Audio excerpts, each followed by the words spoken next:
Hi guys, again. So this is JD, your field study one lecturer. So we will be talking about part two or the episode two of the learning and learner diversity. So this is episode number two. We'll be talking about learner diversity and development. So previously we just talked about the school environment, making the students feel that the school is their second home. So for the episode two, we'll be talking about learner diversity and developmental, focusing on the developmental. So prior to taking field study, you should have enough or sufficient knowledge regarding um, development of learners and child and adolescents. Those are the prerequisite courses prior to taking the episode two of the learners diversity. So basic concepts, let's visit. On the development of learners, there is what we call cephalocaudal and proximodistal. When this is a physical development, that cephalocaudal is from head to toe or top down development, that the growth starts from the top and then going down, and then proximodistal from the center to the sidewards. So we have cephalocaudal and proximodistal. Okay, that's a physical development. If you take a look at the children, that's how they develop. Next is the development takes place gradually. Of course, we cannot take note teachers, pre-service teachers, that when you teach, do not force the students to do things that are incapable for their age.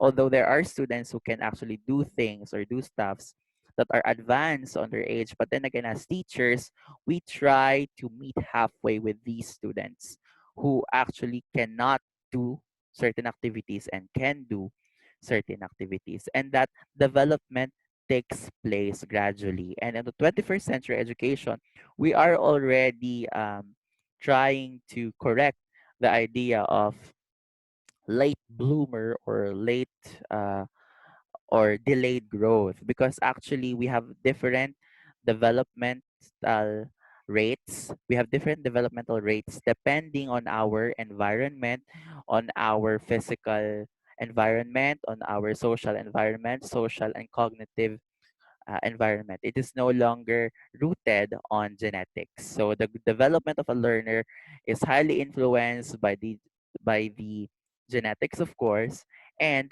by the society or by the community. As I've mentioned, it takes a village to raise a child.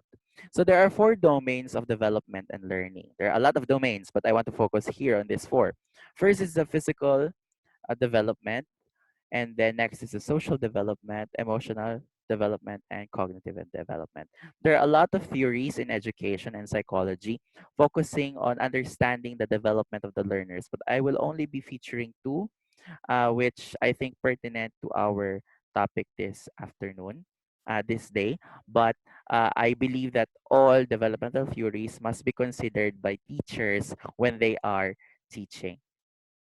Okay, let's start with number first one is the psychosexual developmental theory by Sigmund Freud. So we must understand our learners where this is actually one of the first, if not the first developmental theory developed by Sigmund Freud, talking about the stages of the learner. And then he also actually introduced psychoanalysis, which be shortly discussing after this one. So oral stage is where the child that is born, uh, from birth to 1 year old, their pleasure principle or their pleasure is at their mouth, wherein they want to eat a lot of things. And then anal stage is where the child is being trained for toilet training or toilet practice. They must be trained to do pooping, and then and their what they call this, their pleasure is at their anal. Okay, and then phallic stage is where there is a little bit of attraction between the opposite sexes. For little boys, they have a an Oedipus complex wherein they are a little bit attracted to their moms. And then for little girls, they have an Electra complex wherein they have a little bit attracted to their fathers. But then again, it's normal. That's why if you notice, if the child is 4 to 6 years old, they tend to be closer to their mom or to their dad. Okay, so that happens. And then latency stage is from 6 to puberty. So 6 years old is when the students tend to transfer their pleasure to their friends. That's the time when they want to go out with their friends, play with their friends. That's how it happens. So, pa, lalabas po muna kami.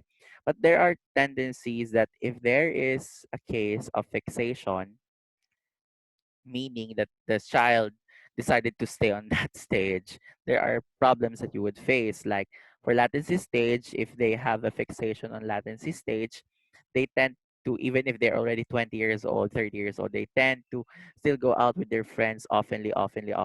And their pleasure is already transferred to their friends. So that's the problem. For the oral stage, a little problem with that is that they do thumbs or sometimes obesity because since oral stage is where they eat, they just try to eat. That's fixation, but it happens.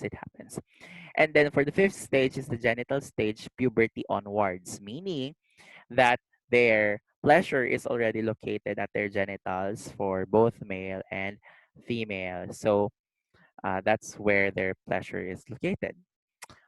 Okay, so Sigmund Freud also introduced the psychoanalysis wherein there's an id, ego, and superego, which talks about the mind. Okay, there is a conscious mind, unconscious mind, and subconscious mind. The next developmental theory that I want to discuss is the psychosocial developmental theory by Eric Erikson. There are 8 stages who he actually introduced.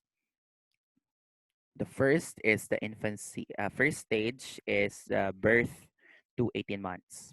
This is a stage wherein there's a conflict on trust and mistrust. This is when the child tends uh, to know who to trust. Mainly, these are their parents. They only trust their parents from birth to 18 months. Childhood, 1 to 1.5 year old to 3 years old, autonomy versus shame. This is when they're supposed to do something, and then the parents said, uh, yes, you can do that, yes, you can do that. They're already developing an autonomy. But if you say, no, don't do that, no, don't do that, the tendencies are the child can actually develop shame. And wherein when they reach the late childhood, the initiative versus guilt, it will lead to autonomy, will lead to initiative, and shame will lead to guilt, wherein the child already knows what to do because he or she has been guided very well. And then guilt naman, if every time na may gagawin siya, lagi niyang titingnan si mommy at saka si daddy, waiting for their approval every time na may gagawin siya because he or she feels guilty kapag may namali siyang nagawa. And then initiative proceeds to industry at the school age. So kapag nasa school age naman, 6 to 12 years old, at if the child is industry, ito yung mga super recite, super active sa school because they have been nurtured and supported by the first 6 years of their child. That's why many developmental education books says that the first 6, 7 years of a child is very crucial for their development because they will definitely carry what they learned from those years. So industry versus inferiority. Industry is when they are very active, they know what to do, they know how to answer, they know when to speak. And then inferiority is when tinawag mo na yung bata pero nahihiya pa rin siya sumagot. Tapos pinahiya pa ni teacher, which is dapat hindi natin ginagawa iyon sa mga batang nakakaranas ng inferiority complex wherein they feel that they are always next to the other or last or the goat of the class because they felt guilty and then they feel inferior. Adolescence naman is 12 to 20 years old. Identity versus role confusion. Now, since there's an industry, during the adolescence, the child is already developing it's he or her or his identity. And then the opposite naman, the conflict here is the role confusion, wherein they do not know their roles. They do not know what to do. They do not know what they want to be. Those are the problems. And then young adult, 20 to 25, intimacy and isolation. This is when a lot of people are actually looking for their partners, wherein uh, they can both develop at the age of 20 to 25. That's intimacy. They tend to be closer with someone romantically, or they tend to be closer with their jobs, or they tend to be closer with someone. No, this is social. Mostly family ito. Ito yung parang mas lalo ka napapalapit sa mom mo, sa dad mo, sa friends mo. And then isolation is that you chose to isolate yourself from these people, and tendencies are you also try to isolate yourself from the possibility of having a relationship. But I'm not saying that all those who are single are having isolation, okay? Not saying that. So adulthood to 65 is generativity versus stagnation. So this 25 to 65. So here the person tends to give and give. That's the generativity, because they tend to give and give. And then stagnation, they just settle for less. And then, okay na yan. And then, and then, so now, when we talk about integrity and despair, it talks about 65 to death, wherein since you've lived fulfillments, okay, you've lived fulfilled in your life, you're going to develop integrity because you feel fulfilled and you feel that you lived your life. And then the conflict here is despair. This is when you have a lot of uh, regrets in your life. So I hope no, your learners or your students, when they have you as their teacher at the end of their lives or at the end of their journey, they have integrity and not despair. So these are some of the developmental theories that you should know prior to taking the learner diversity, focusing on developmental on field study, because this is very pertinent when we talk about developments of learners. Okay, but then again, this is not the only mm, learning development or development of developmental theory for learners. There are a lot of developmental theories which I encourage you to take a look at or to read.